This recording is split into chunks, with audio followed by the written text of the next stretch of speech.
Welcome to Cody in the Cinema. Today I'm discussing 3 films from box sets that the Criterion Collection has released that I think are kind of underrated, underappreciated, and these are things you should check out within those box sets or buy those box sets if you haven't.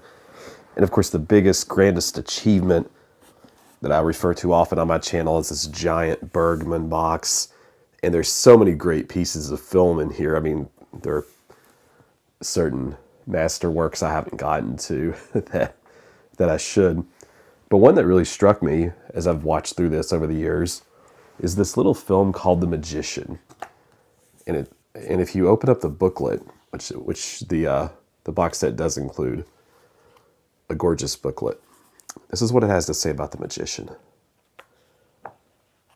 It calls it the essay title is Through a Glass Drolly. And it says that The Magician is arguably one of his most underrated achievements, and its undeservedly lowly standing may perhaps be attributed to its chronological position in the filmmaking career. There is a quote in here from a critic that says, "Besides a horror sequence that doesn't horrify, the face boasts comedy that doesn't make us laugh and anguish that entirely fails to move." I just thought that was a funny line in this little essay here. But, The Magician is about a group of people who pull off a kind of grifty magician act. And you find out what I mean by that as it goes along. And they kind of get in trouble a little bit with the law because some of the things that they do aren't exactly ethical or legal. And it's one of those films from Bergman, and if you watch his, that uses really strong black and white shadows. I haven't seen the picture in a while, but I still remember there's some ambiguity about a dead body, and it shows up especially in this like attic area. And some of those shots have still stayed in my mind, and I do think it has some kind of like interesting horror elements. Parts of this reminded me a little bit of parts of the Freaks set that I haven't really talked about much on my channel. The Todd Browning Freaks set. There were parts there that reminded me of The Uninvited, maybe. That just came to mind as I was talking. But watch The Magician if you haven't seen it, and let me know your thoughts. I have only seen it once, and it's been a while, but it was one of the ones that came to mind whenever I was putting together this video. A second one, because I really, anytime I can talk about Chantal Akerman, I'm going to do that. This is a wonderful box set here. Of course, I've got it pulled out of the box, but I constantly refer to it. And I'm not the best with the foreign language here, so forgive me, but I'm going to try. Je tu elle, and Je tu elle is one of her feature films in this, a great set with films like Jean de Monde and News from Home, and so many. I think the Meetings with Anna, which I also really like. But you don't hear much about this film. And this film is about a young woman who is kind of breaking down for various reasons. She eats sugar on the floor. It's really funny, not really sad at the same time. There's a really beautifully amateurish shot of this woman riding with this like trucker as a vagabond. And there is a really, the third act of that thing, you might want to like, it's kind of spicy with her and another friend. It very much leans into the visual style of Akerman, I would say, as well as anything she's put together. The essay describes this by saying the film traces a discontented woman's journey to prickly sexual abandon. It's like a road movie adventure drained of excitement, flowing along a kind of current. Anhedonic current. It's like you wonder how much joy she even has in what she does throughout the picture. There is a similarity, I think, to Jean de Monde in this character. I don't know, for people that have seen it, you'll have to tell me if you feel the same.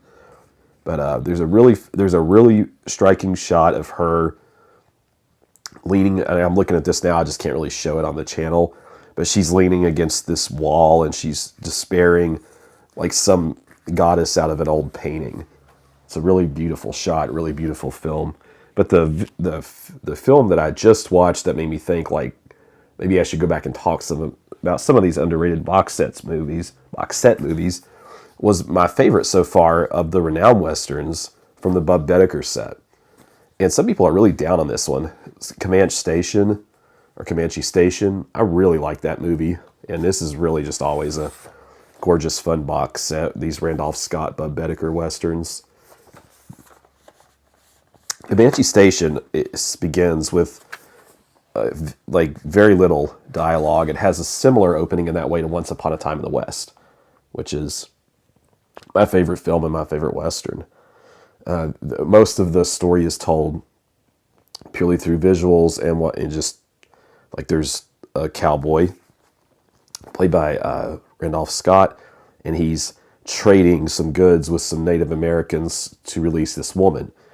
And in the process of getting her back to her husband, who we don't know why he won't do it himself, we learn why Randolph Scott even did that, and they run into some other cowboys who maybe don't have the best intentions, trying to get to a stagecoach, and there's some history and bad blood with those cowboys, and why they maybe want to be involved in this kind of bounty hunting quest. And we learn little bits about each of the characters at a time. There are lines in here that really shocked me for the time period, especially like some of the implications about the woman's role as it pertains to her husband, and the marriage and the sanctity of the marriage is kind of all I'll say there. There were parts where I was like, I can't believe they implied X, Y, and Z in the film. And it's sparse on dialogue, but every single piece hits. Like, it's one of those movies where you know that if a character said one more word or a couple more words, the screenplay would hit less differently. But because the writer shows restraint, it really sticks with you.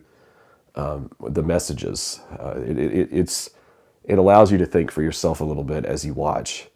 And I felt like of all of these, if it just was the most like psychologically complex for me so far, although I haven't seen, as of this video, Buchanan Rides Alone. Or maybe I have. I can't remember if I've seen all of these or not, but it was my favorite so far. I don't know if it was like the absolute prettiest of them, although it does have some really good shots of the Alabama hills in there, which I'm hoping to visit this summer, as a lot of these westerns often do. So I did want to point out Comanche Station because it's a really good western in here, and this is a pack that I've been increasingly pleased with, as I have all three of these. Now, part of the main purpose of doing this video is to encourage you to get these sets if you haven't. And if you could do me a favor and click the like button if you did enjoy our content today. And if you could also do me a favor and subscribe, because I go over lots of different Criterions, selections and westerns and just different things related to film. And we'll see you next time on Cody in the Cinema.